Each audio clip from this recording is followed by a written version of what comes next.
O cheiro de cera de carnaúba e desinfetante de pinho era o único vestígio de humanidade que Daniel Vanderlei conseguia impor à frieza séptica daquele andar. Aos 40 e poucos anos, com a pele marcada pelo sol que nunca via e os ombros curvados pelo peso invisível das horas, ele era o zelador noturno da Sterling Holdings, um império financeiro erguido em vidro e aço na Faria Lima, coração pulsante e indiferente de São Paulo. Naquela manhã, porém, o silêncio habitual da limpeza fora estilhaçado. Daniel estava na copa de serviço, esfregando o mármore de uma bancada que reluzia mais que seu futuro, quando o grito irrompeu. Não um grito de pânico, mas um som contido, quase um gemido de espanto, vindo da sala de reuniões executiva. Ele largou o esfregão, o cabo de alumínio ecoando no piso polido. Vitória Siqueira, a CEO bilionária, a face da Sterling Holdings, estava no chão. Minutos antes, ela era a personificação do poder. Voz firme, números na ponta da língua, o corpo esguio envolto em um taier de corte impecável. De repente, a voz falhou. A mão subiu ao peito, um gesto de rendição. O ar rarefeito da sala de ar-condicionado pareceu se solidificar, e o corpo de Vitória convulsionou duas vezes, antes de desabar com um baque surdo, como um ícone derrubado de seu pedestal. O silêncio que se seguiu era mais aterrorizante que o grito. 7 executivos, engravatados em ternos que valiam o salário anual de Daniel, congelaram em poses ridículas de incredulidade. Alguém murmurou: "É brincadeira, não é?" Outro sussurrou: "Chama segurança, pelo amor de Deus." A verdade, porém, era inegável. Vitória Siqueira não se movia. Seus lábios adquiriam um tom cinza azulado, uma cor que Daniel conhecia da urgência, da fronteira tênue entre o ser e o não ser. Daniel não hesitou. Empurrou a porta da copa, atravessando a barreira invisível de perfume caro e tecido de luxo. "Daniel, o que está fazendo?" A voz de Ricardo Holanda, o diretor financeiro, era um latido seco. "Você não tem lugar aqui." "Eu sei fazer RCP." Daniel gritou, mas a urgência de sua voz se perdia no caos silencioso. Vitória jazia de lado, um braço inerte sobre o peito. Ela não respirava. Daniel caiu de joelhos ao lado dela. "Dona Vitória, consegue me ouvir?" Sussurrou, o pânico subindo-lhe a garganta. 2 dedos no pescoço. Nada. O tempo se distorceu. Daniel agiu por instinto, guiado pela memória de uma aula gratuita de primeiros socorros que fizera no Centro Comunitário da Brasilândia, apenas para ganhar um vale-refeição. A voz do instrutor, um eco fantasmagórico, ressoava em sua mente. "Se eles não respiram, você é o pulmão deles." Ele inclinou a cabeça dela para trás, pinçou o nariz e se inclinou. "Ele está beijando ela." Uma voz feminina, aguda e histérica, rasgou o ar. "Que nojo! Tirem ele de cima dela." Uma dor lancinante atravessou as costas de Daniel. Algo duro, talvez um guarda-chuva de marca ou um cacetete de segurança, atingiu em cheio. Ele gemeu, mas não parou. 2 insuflações. Em seguida, as compressões. 1, 2, 3, 4. Outro golpe, desta vez no ombro. Ele estremeceu, mas continuou a contagem, a pressão rítmica. "Seu faxineiro imundo", sibilou alguém. "Não toque nela." O Boardroom explodiu em um pandemônio de sussurros e movimentos desordenados, mas Daniel permaneceu ancorado àquele corpo inerte. Seus braços ardiam, as costas latejavam, os olhos lacrimejavam de esforço e dor, mas ele não cedeu. "Não", ele sussurrou entre os dentes cerrados. "Não morra assim." 25, 26, 27. Alguém o agarrou pelo ombro e tentou puxá-lo. Daniel se libertou com um movimento brusco, completou as compressões e se inclinou para mais 2 insuflações. De repente, o peito de Vitória estremeceu violentamente. Ela tossiu com força, puxando o ar para os pulmões como alguém resgatado do fundo do oceano. As pálpebras tremeram. Ela estava respirando. Daniel desabou, o corpo inteiro tremendo. As costas queimavam, os ombros estavam em carne viva, as mãos dormentes. Mas ela estava viva. Ele a salvara. Os ternos caros a cercaram, tropeçando em seu pânico desajeitado. "Dona Vitória, fique conosco." Vitória. As portas da sala se abriram com estrondo, e os paramédicos entraram. Eles assumiram o controle, colocando Vitória na maca. Um deles se virou e perguntou: "Quem começou a RCP?" "Fui eu", Daniel disse, A voz fraca. Ele não conseguiu dizer mais nada antes que um homem alto, de cabelos prateados, se adiantasse. Era Ricardo Holanda, o diretor financeiro, o rosto contorcido em uma máscara de repulsa. Qual é o seu nome? Ele exigiu. Daniel Vanderlei, ele respondeu, endireitando-se. Eu sou o zelador. Você colocou a boca na Dona Vitória, disse Ricardo, como se Daniel tivesse contaminado a CEO em vez de salvar sua vida. Ela não estava respirando, Daniel rebateu. Vou revisar as imagens de segurança, Ricardo vociferou. Saia imediatamente e não retorne até ser contatado. A garganta de Daniel apertou. Suas costas ainda latejavam. Ele olhou para os executivos cuja chefe ele acabará de salvar. Nenhum agradecimento. Daniel se abaixou, pegou seu balde com as mãos trêmulas e o empurrou para fora da sala. Cada passo era mais pesado que o anterior. Ele não sabia, mas no momento em que saiu, algo inteiramente diferente se desenrolava no hospital. Algo que mudaria sua vida para sempre. Naquela noite, Daniel estava encolhido em um assento duro de ônibus, engolido pela multidão que voltava para casa. A cidade de São Paulo, um monstro de luzes e concreto, esticava-se em linhas longas e borradas que se refletiam em seus olhos, exaustos e vazios. Ele tentava se dobrar sobre si mesmo, desaparecer do mundo. O ônibus o deixou em sua vizinhança familiar, um labirinto de ruas estreitas e casas simples na zona sul. A noite já havia engolido tudo. O ar carregava apenas o ruído distante de um trem de carga e os gritos alegres de crianças jogando bola no beco. Sons que pareciam pertencer a uma vida muito distante da sua. Jasmin, sua filha de 7 anos, correu para encontrá-lo na porta, descalça, agarrada ao seu ursinho de pelúcia surrado. Pai, você está atrasado, disse ela com uma voz miúda e preocupada. Você está bem? Estou bem, meu amor, Daniel respondeu. Uma mentira que ele se acostumara a dizer com demasiada frequência. Só um dia maluco no trabalho. O jantar era macarrão com queijo requentado e sobras de legumes refogados. Jasmin tagarelava sobre a escola, e Daniel acenava aqui e ali, embora sua mente estivesse presa naquele boardroom frio da manhã. Quando Dona Dora, a vizinha que cuidava de Jasmin em seus turnos noturnos, se despediu, Daniel forçou um sorriso, embora seus lábios estivessem pesados. Quando Jasmin adormeceu, ele se deitou no colchão fino, ouvindo o aquecedor a gás tossir no escuro. Seus dedos roçaram o hematoma nas costas. Uma dor aguda e latejante. Ele fechou os olhos, mas a imagem de Vitória Siqueira inconsciente sob suas mãos se repetia incessantemente, como um filme superexposto. Ele havia salvado a vida de uma mulher, e, no entanto, tudo que viam era um zelador pobre, um pai solteiro e negro que ousara tocar uma bilionária. Ele não sabia que aquele momento, o instante em que ele soprou vida de volta em alguém que se esvaía, estava prestes a mudar todo o seu futuro, mas não da maneira que ele esperava. Na manhã seguinte, Daniel Vanderlei estava em frente à torre Sterling Holdings, vestindo o mesmo uniforme cinza que usará nos últimos 3 meses.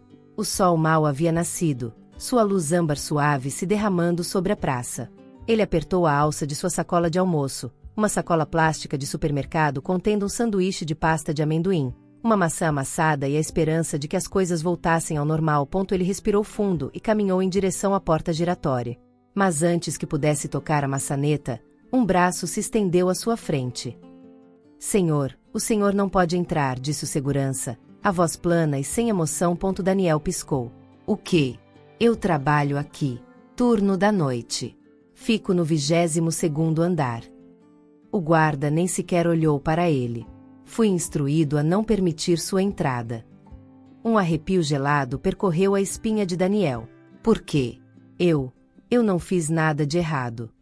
Entre em contato com recursos humanos, o homem respondeu, virando-se como se o assunto estivesse encerrado. Daniel ficou paralisado na entrada. O vento da manhã cortava sua jaqueta fina enquanto rios de trabalhadores de escritório passavam por ele sem parar. Ele se sentia como uma sombra, invisível quando trabalhava e agora completamente empurrado para fora de vista. Ele contornou o prédio até a entrada de serviço, agarrando-se à fraca esperança de que tudo fosse apenas um mal-entendido. Talvez alguém tivesse esquecido de atualizar sua escala. Talvez quisessem falar com ele sobre a RCP. Talvez. Na mesa de serviço, o supervisor do turno da noite olhou para cima, surpreso. Daniel Vanderlei, espere aqui. Daniel esperou no corredor estreito, ao lado da fileira de armários dos funcionários. Seu nome ainda estava escrito no armário número 7 em caneta hidrográfica desajeitada, torto, familiar. 10 minutos depois, o supervisor retornou. Em sua mão, um envelope lacrado. Seu rosto estava inexpressivo. Você está demitido, ele disse. Daniel sentiu algo se quebrar dentro dele. Limpo e brutal, como um osso se partindo em seu peito. Demitido.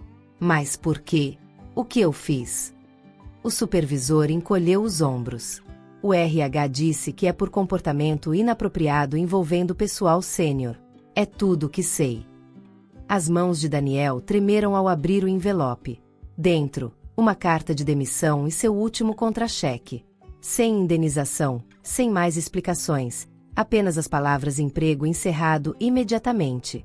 A frase comportamento inapropriado ecoava em seu crânio como uma sirene de alarme. Daniel permaneceu ali por um longo tempo, naquele corredor estreito, uma única porta se fechando atrás dele tão perfeitamente quanto um veredito. Lá fora, a vida continuava como se nada tivesse acontecido. Pessoas de terno tomavam seus lates, buzinas de táxi tocavam, telefones não paravam de tocar, e Daniel caminhava como uma casca vazia. Ele não se lembrava de quantos quarteirões havia percorrido. Tudo se misturava. Eles acham que eu fiz algo errado. Eles acham que... Ele desabou em um banco de ponto de ônibus, suas pernas cedendo. Seu telefone vibrou. Uma mensagem de um colega de trabalho. Uma captura de tela do grupo de bate-papo. Viram isso? Aquele faxineiro nojento estava em cima da Dona Vitória quando ela desmaiou. Parecia que estava beijando ela. Outro. Que nojo. Isso não é assédio? O peito de Daniel apertou. Seus dedos ficaram frios. Eles haviam distorcido a verdade. ARCP. As insuflações que salvaram a vida dela. Eles as transformaram em algo vil. Seu telefone vibrou novamente. Uma imagem borrada de uma câmera de segurança, mas clara o suficiente para ferir. Daniel inclinado sobre Vitória Siqueira. Um momento de salvar uma vida transformado em evidência condenatória. Daniel deixou o telefone cair em sua coxa. Acima dele, um outdoor gigante mostrava Vitória Siqueira sorrindo poderosamente ao lado do slogan: integridade, visão, liderança. Ele sentiu náuseas. O ônibus o levou de volta ao apartamento sombrio na Zona Sul. Jasmin correu para fora. Você voltou cedo. Eles me demitiram. Os olhos dela se arregalaram. Por quê? Eu não sei. Ele forçou um sorriso. Só um mal-entendido. Dona Dora observava da bancada da cozinha, a TV no mudo. Você parece que viu um fantasma. Estou bem, Dora, Daniel respondeu. Outra mentira. Só cansado. A noite caiu. Ele ficou deitado, olhando para a escuridão, o aquecedor tossindo como se estivesse reclamando. Em algum lugar no corredor, uma discussão irrompeu. Depois, uma criança chorou baixinho. A vida continuava. Exceto a de Daniel, que parecia congelada no lugar. Ele ligou o telefone. As mensagens continuavam a inundar. Uma mensagem de voz da moça do serviço de atendimento. Ei, não sei o que aconteceu, mas as pessoas estão dizendo que você fez algo inapropriado com a Dona Vitória. Talvez seja melhor ficar quieto por um tempo. Ele desligou o telefone, deixando cair no colchão. Inapropriado. Uma palavra tão fácil quando as pessoas querem acreditar no pior. Daniel fechou os olhos, lembrando-se do momento em que o peito de Vitória voltou à vida sob suas mãos. O primeiro sopro de ar retornando a ela. Ele havia salvado alguém. E agora o tratavam como se suas mãos fossem muito pobres, muito sujas, muito baixas para ter o direito de salvar uma vida. Ele enterrou o rosto no travesseiro e chorou. Salvar alguém deveria ter sido uma coisa boa. Mas naquela cidade, naquele mundo, era sua própria vida que estava sendo apagada. 6 dias depois, Daniel recebeu uma ligação. Não do RH, mas de Pamela, a assistente pessoal de Vitória Siqueira. O tom dela era de respeito profissional, não de desprezo. Daniel Vanderlei. A Dona Vitória gostaria de conversar com o senhor. Não sobre a demissão, mas sobre uma nova oportunidade. Daniel hesitou. Eu não quero voltar para a limpeza. Não é limpeza, senhor. É a arquitetura. Arquitetura social.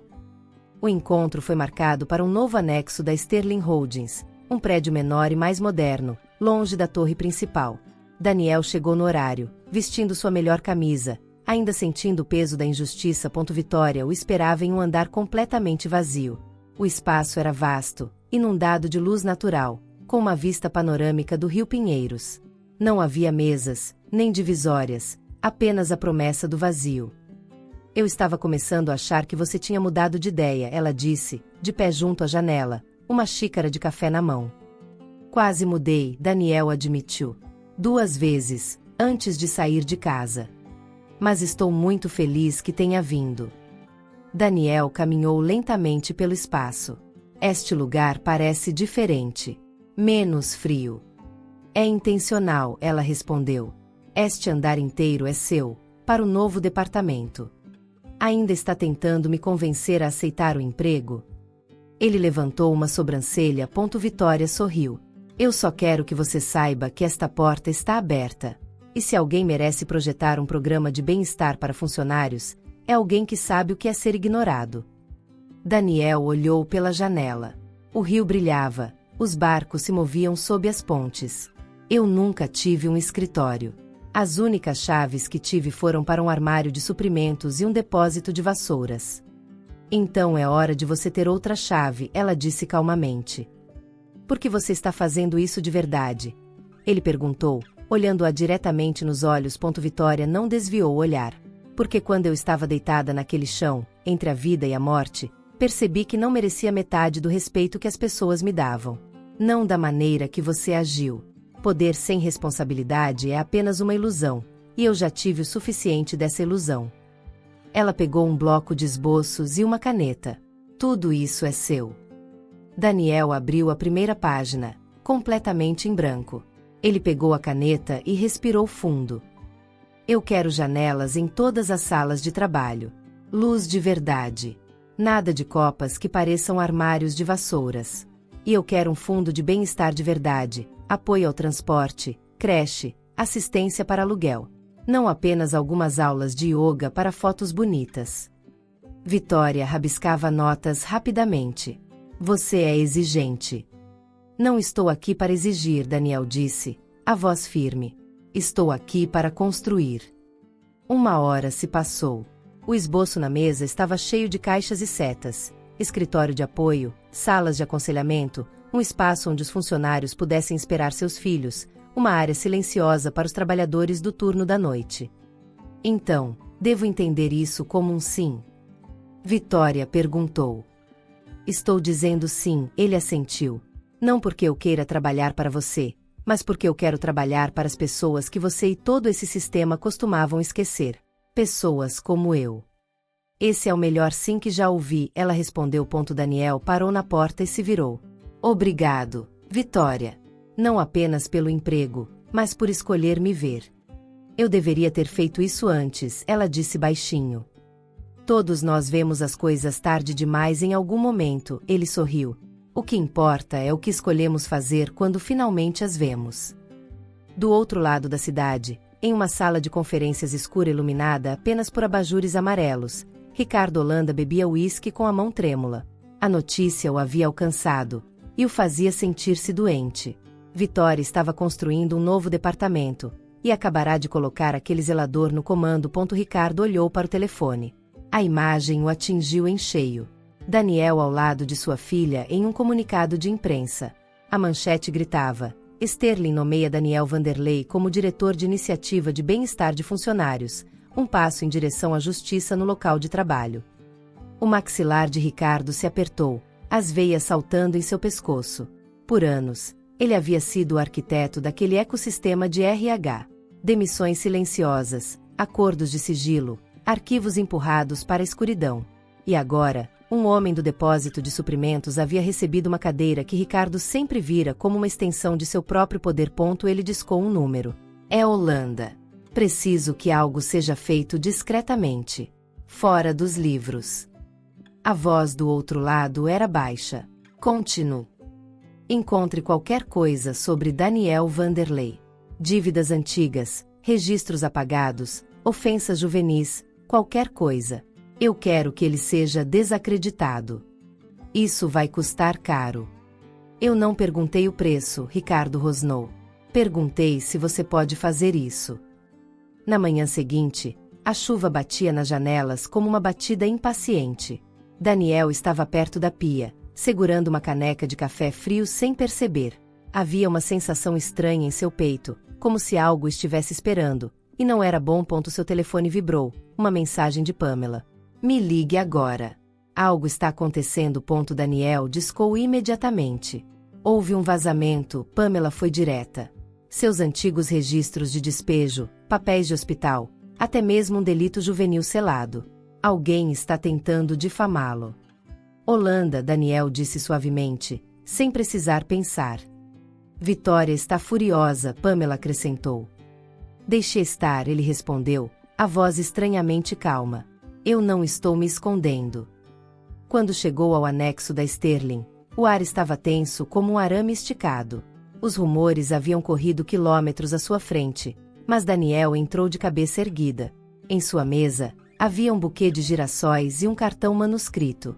A verdade é sempre mais alta que o barulho. Continue caminhando. VS em 1 hora. Ele solicitou uma reunião geral para o anexo. A sala se encheu rapidamente. Equipe administrativa, seguranças, cozinheiros, equipe de manutenção, faxineiros do dia, faxineiros da noite. Daniel ficou na frente deles sem anotações, sem slides, apenas com as mãos ligeiramente trêmulas. Alguns de vocês provavelmente já viram as manchetes por aí, ele começou. Há pessoas que querem que vocês acreditem que o passado de uma pessoa é suficiente para apagar seu futuro. Que um erro ou um registro bagunçado deve ser suficiente para silenciá-los para sempre. Ele caminhou lentamente ao longo da primeira fila. Eu não acredito nisso. Ele parou e olhou para cada rosto, cansado, curioso, cético, esperançoso. Sim, eu fui despejado. Sim, tive contas atrasadas. Sim, quando eu tinha 16 anos, tive uma pequena acusação por roubar xarope para tosse para minha mãe. Ela estava doente e não tínhamos dinheiro. Esse registro foi selado anos atrás. Ele respirou fundo. Não tenho vergonha de nada disso. Essas coisas fazem parte de quem eu sou. Este espaço foi criado para as pessoas que nunca têm um lugar na mesa principal. Para aqueles que choraram no depósito de suprimentos e ainda saíram sorrindo no dia seguinte. Para aqueles que foram ignorados, mas continuaram trabalhando. Ele varreu o olhar pela sala novamente. Você não precisa ser perfeito para lutar por justiça. Você só precisa estar disposto a aparecer. E eu estou aqui. Houve um momento de silêncio denso. Então, alguém começou a aplaudir. Um segundo par de mãos se juntou. Depois um terceiro.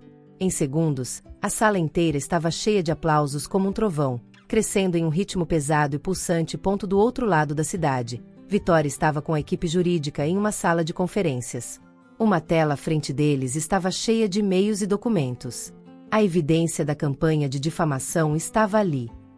Eu quero o distintivo dele revogado, Vitória disse, a voz fria como gelo. Hoje. Está pronto, Pamela respondeu. Estávamos esperando sua aprovação. E mais uma coisa, Vitória continuou. Qualquer um que ataque Daniel Vanderlei está atacando os valores centrais desta empresa, e eles responderão a mim. 6 meses depois, Daniel estava no palco de um congresso nacional sobre justiça no trabalho. Desta vez, ele não aparecia com um esfregão e um carrinho, mas com uma apresentação, uma equipe e seu nome impresso claramente na lista de palestrantes principais. O programa de bem-estar que ele projetou havia sido lançado oficialmente em toda a empresa. Somente no primeiro mês, mais de 200 denúncias foram apresentadas. 7 gerentes foram demitidos. 12 funcionários foram promovidos após a revisão de avaliações injustas. Jasmine estava na primeira fila, as pernas balançando, os olhos brilhando, seu sorriso orgulhoso impossível de esconder. Dona Dora, mais forte agora após meses de fisioterapia, aplaudia mais alto a cada menção ao nome de Daniel. Vitória escolheu um assento mais ao fundo, não para roubar os holofotes, mas apenas para ouvir.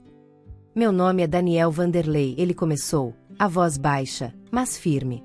E eu não sou o tipo de herói impecável que vocês costumam ver em posteres. Algumas risadas suaves ecoaram pela sala. Eu não tenho um histórico imaculado. Eu não nasci em berço de ouro. Eu era um zelador, um pai solteiro, um homem que viu algo errado e decidiu não desviar o olhar. Eu não decidi falar porque queria atenção. Eu fiz isso porque há pessoas reais sendo feridas, ignoradas, manipuladas, despojadas de sua voz. Pessoas como eu. Se isso me torna problemático, então espero que mais de nós estejam dispostos a se levantar e causar esse tipo de problema. Quando ele terminou, Jasmine não esperou um segundo. Ela correu direto para o palco e o abraçou. Você se saiu tão bem, pai. Daniel riu, puxando-a para perto. Nós nos saímos bem, meu amor. Isso é por todos nós. Vitória se aproximou enquanto os aplausos ainda ecoavam pelo salão. Você mudou esta empresa, Daniel. Não apenas as pessoas, mas a cultura. Ainda temos um longo caminho a percorrer, ele respondeu. Sim, mas pelo menos agora estamos caminhando na direção certa. Naquela noite, Daniel estava na varanda de seu novo apartamento. Maior, mais claro, mas ainda simples. Ele olhava para São Paulo se estendendo sob ele. As luzes da cidade piscavam como pequenas promessas no escuro. Seu telefone vibrou. Uma mensagem de Júnia, sua nova assistente. Acabei de receber a notícia. Fomos solicitados a prestar consultoria para mais 3 empresas. Eles querem aplicar o modelo que você construiu. Daniel sorriu. A mudança estava se espalhando. Ele respondeu, vamos fazer isso, um local de trabalho seguro de cada vez. Jasmine saiu para a varanda, enrolada em um cobertor. Você está com frio, pai? Não, meu amor. Ele a puxou para o colo. Eu estava pensando em como às vezes as piores coisas que nos acontecem são aquelas que nos levam às melhores. Jasmine se aninhou contra ele. Então, agora você está feliz? Daniel segurou a filha com mais força e olhou para a cidade que respirava. Sim, meu bebê. Finalmente, estou feliz. Eles ficaram assim, pai e filha na pequena varanda com vista para a cidade. Pela primeira vez em sua vida, Daniel se sentiu visto, não como um funcionário anônimo, não como a vítima de um escândalo, mas como um ser humano que merecia seu próprio lugar à mesa. E ele sabia que, a partir dali, usaria esse lugar para garantir que outros também tivessem o seu ponto. A jornada de Daniel Vanderlei nos mostra que a coragem nem sempre se manifesta em gestos grandiosos e barulhentos. Às vezes, ela reside em escolhas pequenas, mas inabaláveis. Escolher a integridade em vez da conveniência, falar em vez de permanecer em silêncio, manter-se de pé quando o mundo quer que você se curve. Esta história nos lembra que a justiça não exige perfeição. Ela exige que nos recusemos a deixar que o medo defina nossa verdade. Não importa de onde você venha, não importa como o mundo veja, sua voz ainda importa. E quando essa voz é usada com propósito claro e convicção firme, ela pode se tornar uma força poderosa o suficiente para mudar um sistema inteiro.